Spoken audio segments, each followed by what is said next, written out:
Hi everyone, welcome back to my channel. My name is Cha and today I'm going to be talking about hormones and neurotransmitters.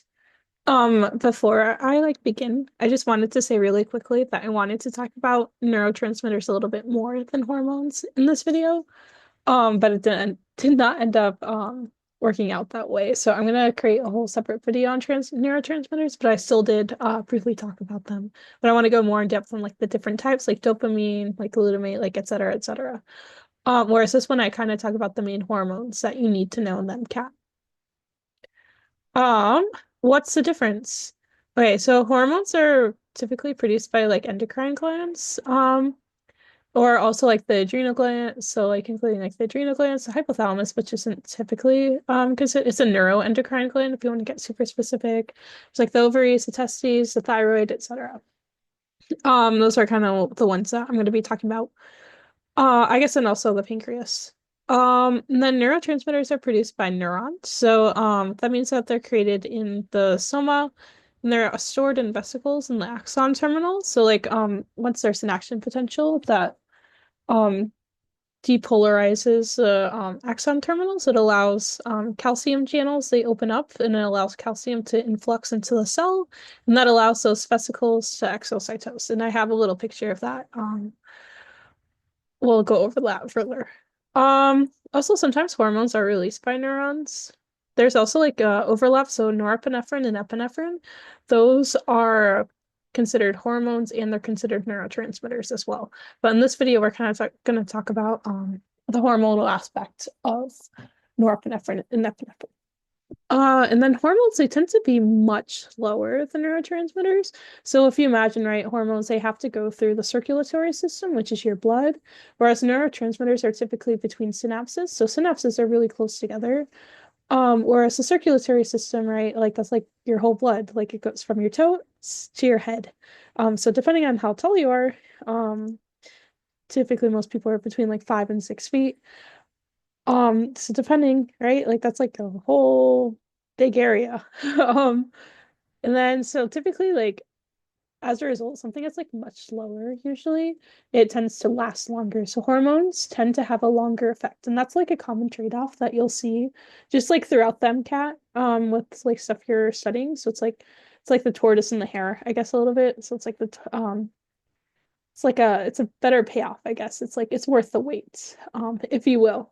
But if you need something to be fast acting, then a lot of times you'll use a neurotransmitter, too. But I'll also get to the different types since there's also different subcategories of both neurotransmitters and hormones, where there's peptide hormones and steroid hormones, and you'll see that there's a difference between how long each of those act as well. Hormones, they also act on faraway structures, which is kind of what I was getting to at when I said that they're in the circulatory system. So typically they're outside of the brain. So that's a big thing between hormones and neurotransmitters is that neurotransmitters typically act on nearby structures like other neurons, and neurons, a lot of neurons are in the brain. So that's another kind of key point. So if you see something that's only in the brain, then chances are that it's probably going to be a neurotransmitter. But that's a general rule of thumb. Obviously, that's not true um all the time. And we'll get to that too. So it's the hypothalamus is in the posterior pituitary, they're kind of not fit into that.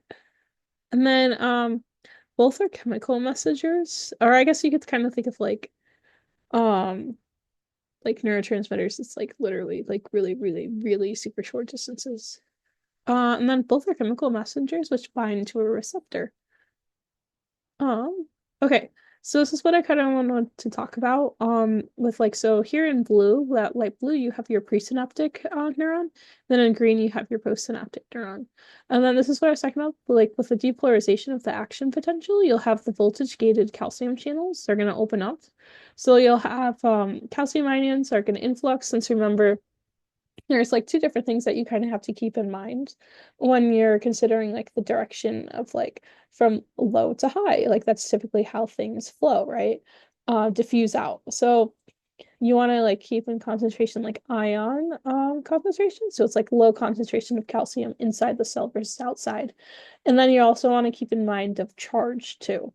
So if something is like, if you think about like electromagnetism perspective at least, positive like charges, they will repel each other and opposites will attract. So if you use something that's like negatively charged, and something that's positively charged, like in a positively charged ion, then it's gonna wanna like it'll be attracted to each other. Where if you use two positives, then they're gonna be slightly repelled.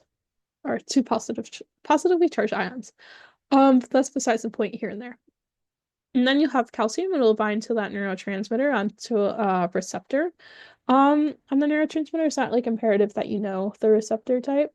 And then once that calcium is bound to the neurotransmitter, it'll like start a signaling cascade, and that'll lead to the neurotransmitter being exocytosed. So kind of meaning exit, right? It'll like want to leave the presynaptic neuron and it'll enter the synapse, which is synapse is the space between the presynaptic and postsynaptic neurons. And then in that postsynaptic neuron, you have receptors for that said neurotransmitter. Neurotransmitter will bind, and that'll also enact a signal cascade. It'll either depolarize the neuron. It could also like lead to more receptors being put on the postsynaptic neuron.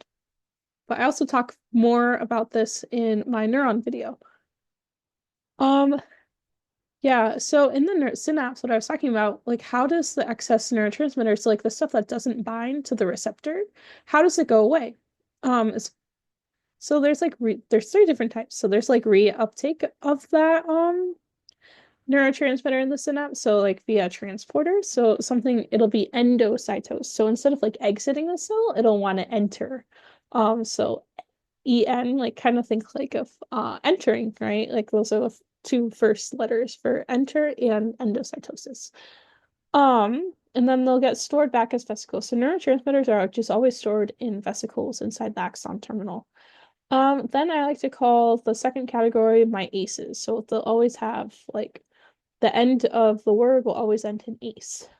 So these are like enzymes which like degrade the neurotransmitters. So like for example, you'll have acetylcholinesterase, which degrades ACH, which is typically acetylcholine is often abbreviated as ACH. So like that's just an example of it. Then there's also diffusion. So typically this is for gases, but it's not always for gases. So like nitric oxide can just like diffuse away, like out into the bloodstream or wherever. It doesn't go back into the presynaptic terminal and it's not degraded. And then nitric oxide is not to be confused with nitrous oxide. Nitrous oxide is bad news. Yeah. Um, and then okay, that's kind of all I kind of want to talk about, at least in this video, for neurotransmitters, just because I'll talk about that in my second video that I have. So like what are different types of hormones? So there's peptide hormones. This is kind of what I was getting back to at the beginning of like the different like trade-offs and lengths of each. So peptides are typically hydrophilic. So that means water loving, right? Hydrowaterphilic loving. So that means that they don't need a chaperone. So a common chaperone would be like albumin, and they don't need that. But they can't pass through the hydrophobic lipid bilayer of cells. So basically like when you're talking about solubility, hydrophilic, like and then opposites don't mix, so they're immiscible. And that's the same thing for hydrophilic and hydrophobic molecules and substances. So this is kind of a trade-off too, where it doesn't need a chaperone, but it can't pass through that hydrophobic lipid bilayer of cells, so it's forced to bind to a receptor outside of the cell. This is also like really fast acting, just because it doesn't have to go through the lipid bilayer and it doesn't have to like go to a specific area of the cell. It just will find its receptor outside the cell and that's kind of it. And then there's two different types. So obviously when it binds to the receptor on the cell, it's going to result in some sort of change inside of the cell, which is the second messenger, which triggers the signaling cascade. So yeah, it's just like really fast acting since like it can unbind from said receptor, the first messenger, and then that signaling cascade will stop. So it's a lot, it's pretty easy to stop or to also block peptide hormones. Like inhibit, I guess I should say, instead of block. Um, so usually peptide hormones they'll end in or like ine or ine. So ADH, insulin, glucagon, ghrelin, oxytocin, and calcitonin. Those are all examples of peptide hormones. And then I want to talk about the other class, which is like pretty common, which is steroids. So what is a steroid? Steroids are four fused rings, carbon rings fused together, and they're primarily hydrophobic. But as you can see, for example, in this, like there's a couple of areas which can be hydrophilic if you have like oxygen. The vast majority is hydrophobic.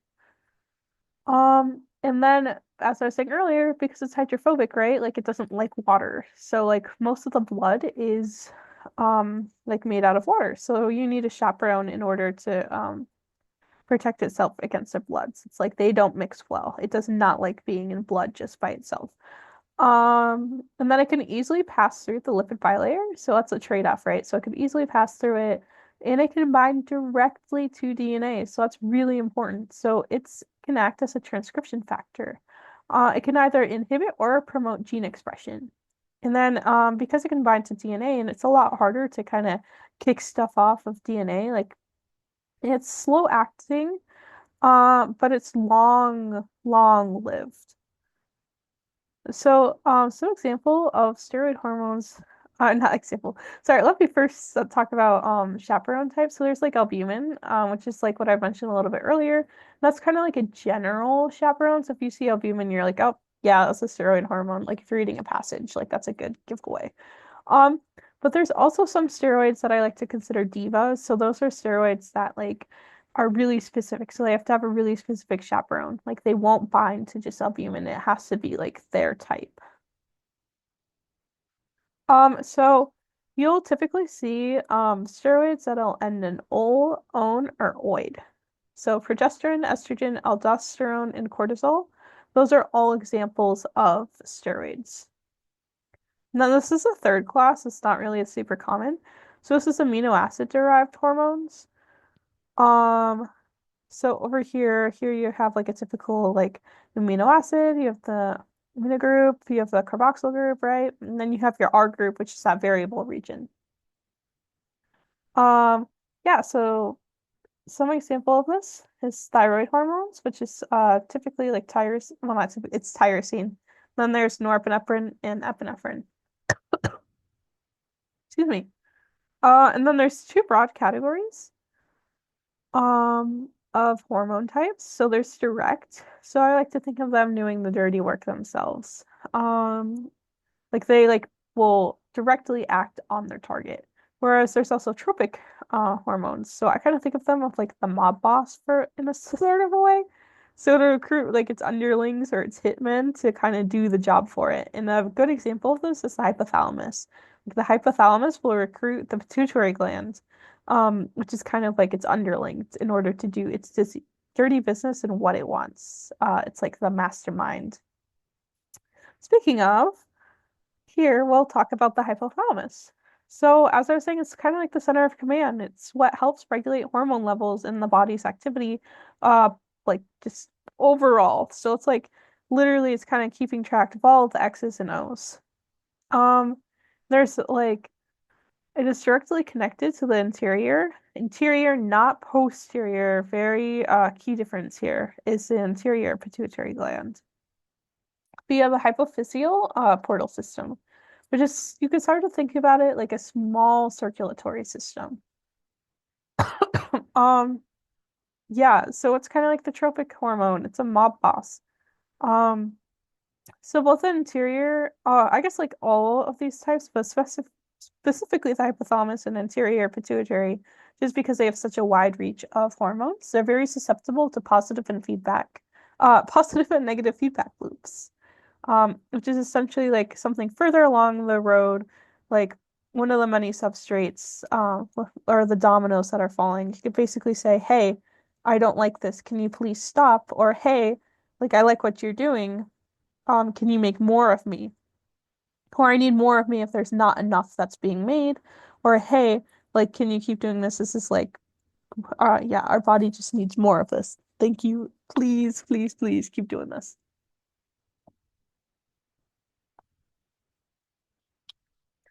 So I'm going to talk about some of the hormones that are released by the hypothalamus.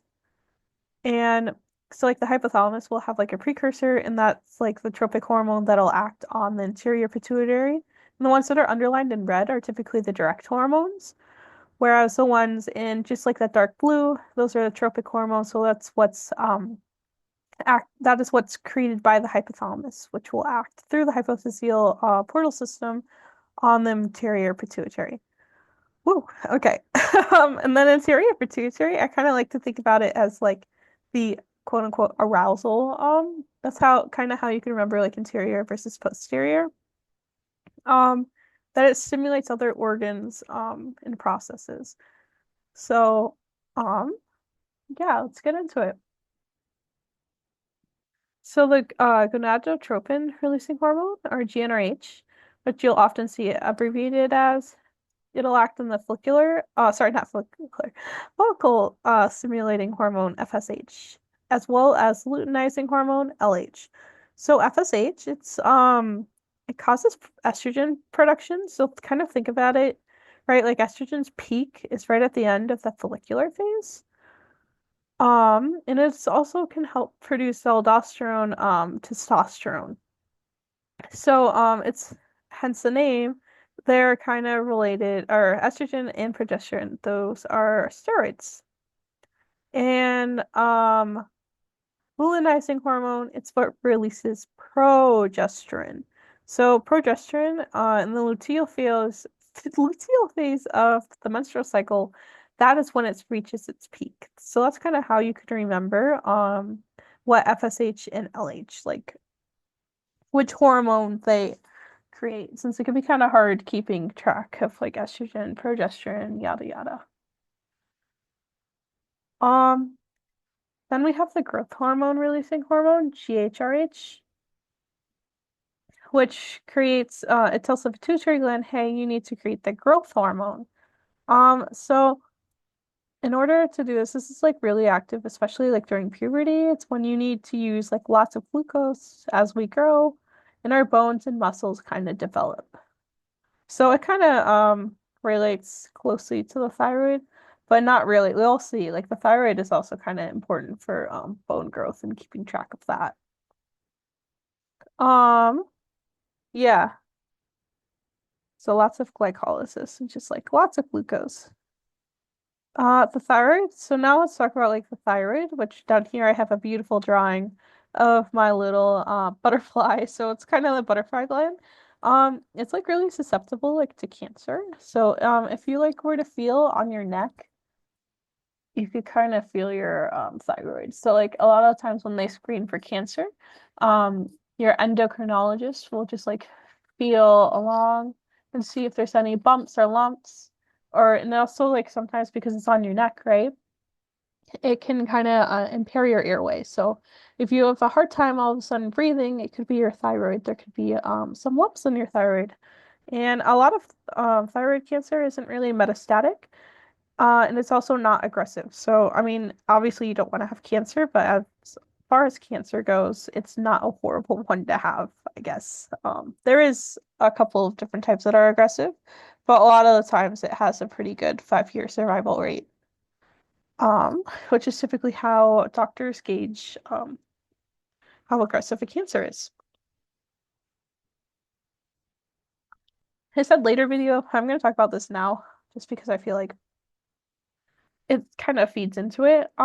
So what is the thyroid? Why is it important? So it promotes calcium. Oh, yeah, I forgot to say. So the hypothalamus is what releases thyroid releasing hormone.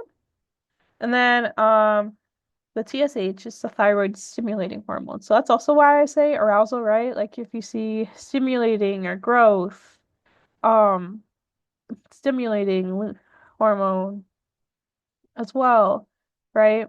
Like that's kind of how I think about it. And then in here we'll also talk about adrenaline too, which is arousal, A for adrenaline. Um, so the thyroid, it promotes, what is TSH? It promotes calcium homeostasis. I guess not TSH, yeah. And then the metabolic rate. So, you're hypothyroid. If you have hypothyroidism, that means that your metabolism is slow. So it like doesn't really do its job. Like it's not really like fast acting. So like you could have a lot of storage, a lot of fat that doesn't get used. Whereas your hyperthyroid is that it kind of like burns through fat like super fast. Like glucose, all of your storage really fast. So those people tend to be on the skinnier side. And they also,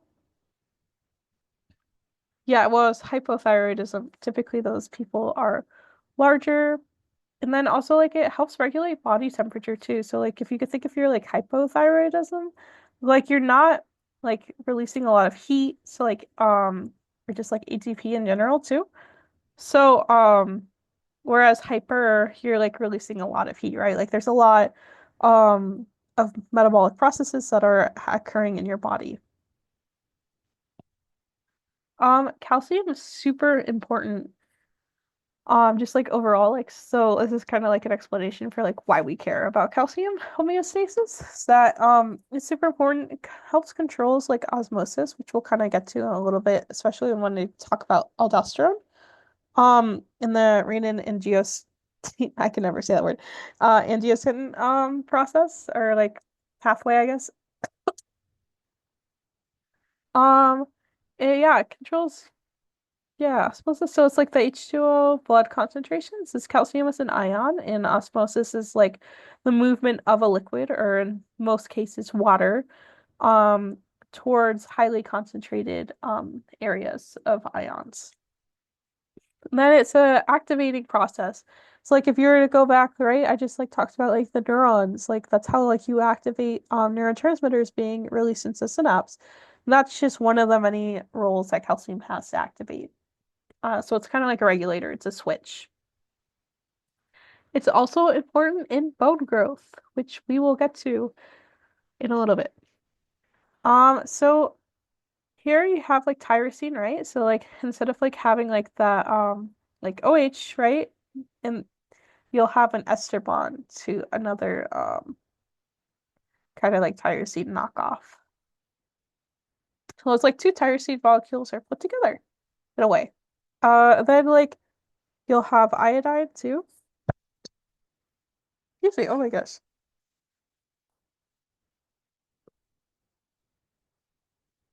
So T3, there's three iodides, whereas T4, there's a total of four iodides. That's how they get their name. So it's a negative feedback loop. So if you have too much T3 or T4, that tells both the hypothalamus and the anterior pituitary gland essentially to shut the fuck up. It's just like, hey, like we get it. Like we have enough of this. Like so I was like, and if this pathway, like if that negative feedback loop is broken, that's when you get hyperthyroidism. So like your metabolism goes into overdrive. But if you don't have enough and there's no positive feedback loop, then that means that you'll have hypothyroidism because your metabolism is slow. Um, your thyroid is also really important for the peptide hormone calcitonin, or I like to think about it as calcistorin, which is kind of cheesy, but it works. So it's kind of like stores calcium in your bones. So typically, like it's when you have a lot of like calcium in your blood, right? So we kind of just went over the many reasons as to why calcium is really important, homeostasis. So this is like kind of another way that it can get I guess important for it. So it inhibits osteoclasts and it also makes your gut less susceptible to reabsorbing calcium. And your kidneys are more likely to excrete calcium as well when they process everything. So it inhibits osteoclasts. So osteoclasts kind of create cracks. So like create cracks in the bone. So they're what break down bone, whereas osteoblasts build up. So like kind of like if you see the C for class and B for build. Or a C, sorry, I should say, I'd say for crack. Um, Another thing too is like vitamin D is required for the calcium absorption in the gut, which is probably not likely to show up, but it's just like if it's asked, hey, like what vitamin is necessary for absorption in the gut? Vitamin D. And then there's also the parathyroid hormone, sorry. So para, or if you speak Spanish, parar, means stop in the thyroid.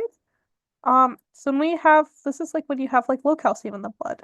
So it also like kind of does a couple of funny things with calcium. I'm not calcium phosphate, but overall it's like a net cancel of phosphate. So it's like net zero. I don't know why. The book included some stuff about that. Um yeah. So I guess like it doesn't inhibit osteoclast. It basically it promotes osteoclast activity. Um Then we have corticotropin releasing factor, which is CRF, which is what the hypothalamus releases and then goes through the hypophyseal portal system. And then it goes on the corticotropin hormone, or ACTH, which that then goes to the adrenal glands, and that is what helps release cortisol. So this is really important in the HPA axis, which is kind of what I just said. So HPA, so it's an acronym. So hypothalamus, pituitary gland, specifically the anterior pituitary gland, and then A for adrenal glands. And the A is more specifically for the adrenal cortex because the adrenal glands can get broken up into two little areas. They can be the adrenal cortex, which we'll get into, and the adrenal medulla. So I like to think of the adrenal glands. They're like little top hats on the kidneys. If you were to look at a picture of an adrenal gland, like it literally just looks like a fancy hat. Um, Excuse me. The adrenal cortex. Um, AC. So like literally think of like AC, like how you could like be like, oh my gosh, like I'm at the test. I'm like, it's asking, hey, like this is so and so, like it's cortisol. Is it released to the adrenal cortex or adrenal medulla? It's AC. It's literally in the acronym. Aldosterone and androgens and cortisol. Those are in the adrenal cortex. That's what releases it. So, what the heck is cortisol and why is it so important? So, cortisol is a stress response hormone. So that and like norepinephrine and epinephrine are really important in the stress response. So that increases gluconeogenesis, which means that your cells will have more energy in order to like if you're like being chased by a wolf, right? Like you'll release more you want more like energy into your cells, right? So you'll break down sorry, you'll build up glucose again so that different types of cells can do it. And also gluconeogenesis is really important since it's really only in like your liver and muscle cells.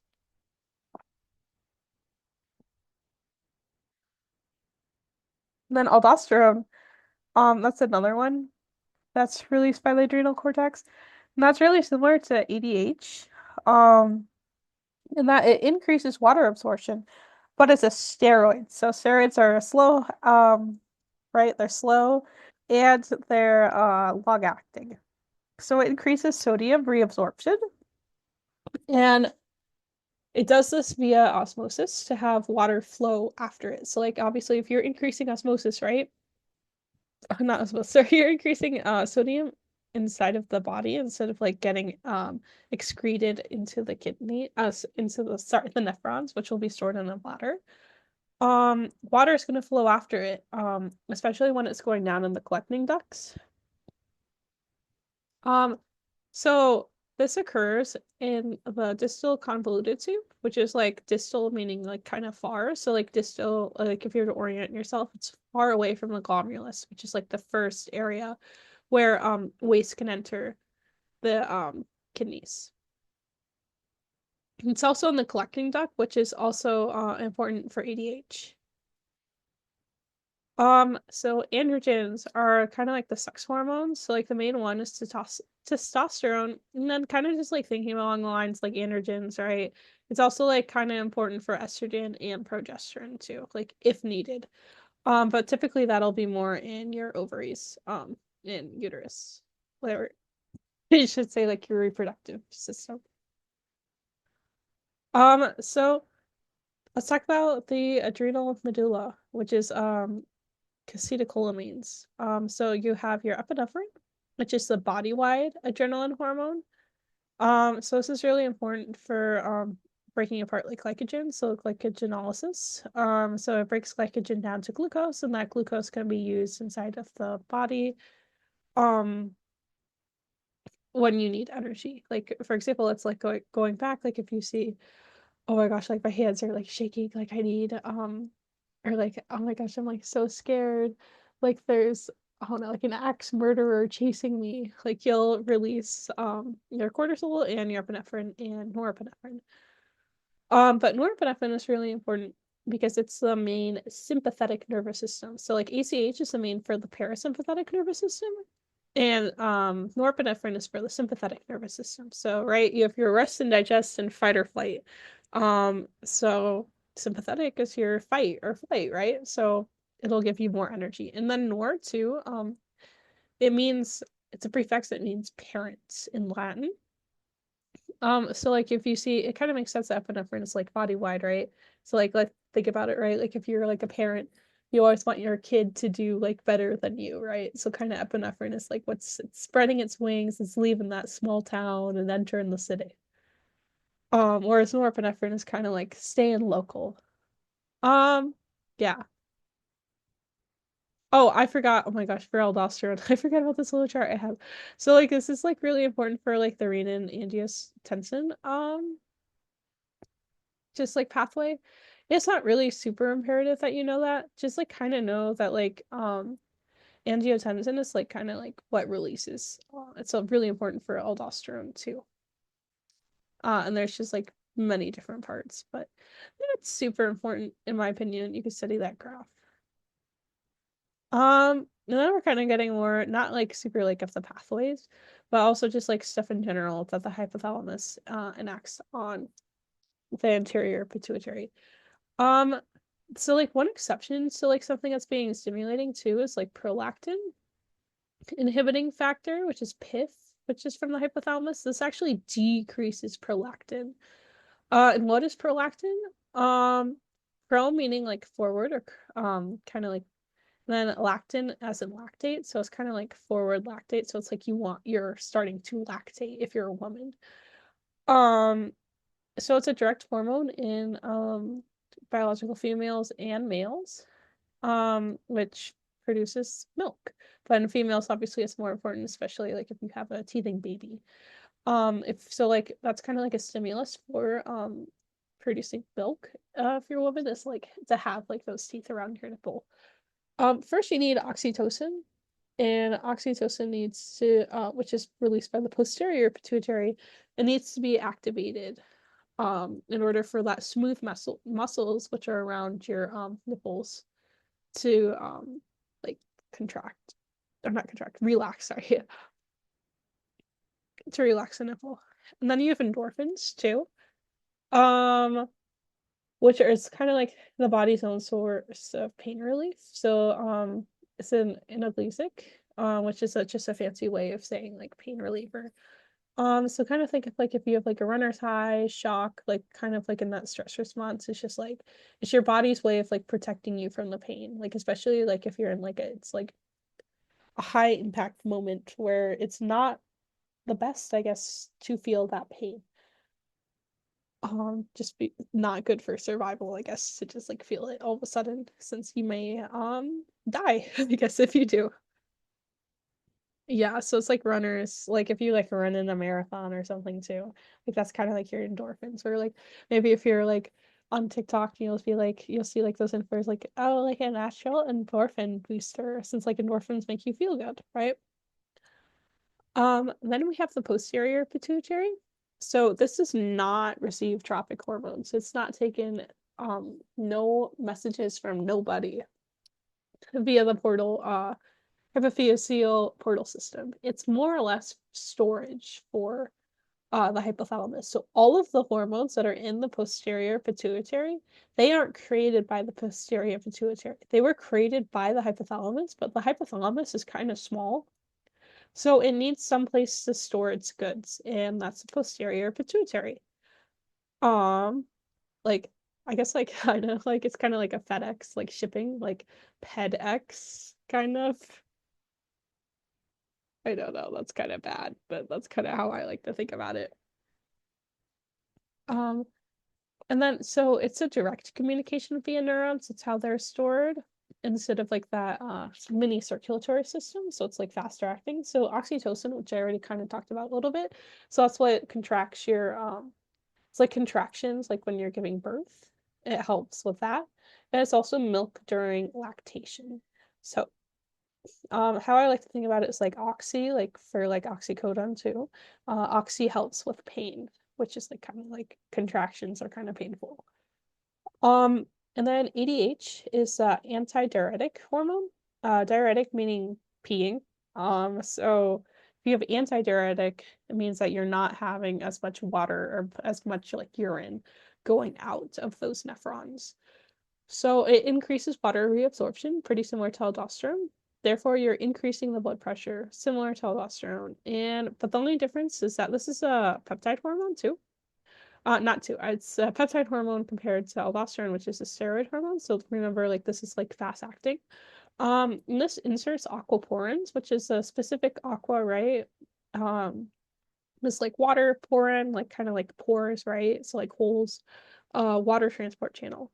So it's fast acting because it's a peptide hormone, woohoo. And it's also in the only in the collecting ducts. So like a collecting duct is like what eventually like goes to the nephrons going to the bladder. So it's the final stage where stuff can get filtered out. So it's all or nothing at this point, and it's only water that can go into or out of the collecting duct. Nothing else really. I mean, uh, it's also like I guess like some ions, but typically a lot of the time that's what's getting moved is water. And then this makes urine more concentrated, which is a response to like when you have like high blood um osmolarity. Oh no, why did I say that? Yeah, this makes yeah, urine is gonna be more concentrated because when you have like high blood osmolality inside of your body, you're gonna want to have more water. So like it's only water that's moving, it's not the ions itself. So as a result, that urine is gonna become more concentrated, whereas basically the body's like, haha, suck it loser, I'm less concentrated. Whereas in the other case for aldosterone, right, like it's both water and sodium that's moving.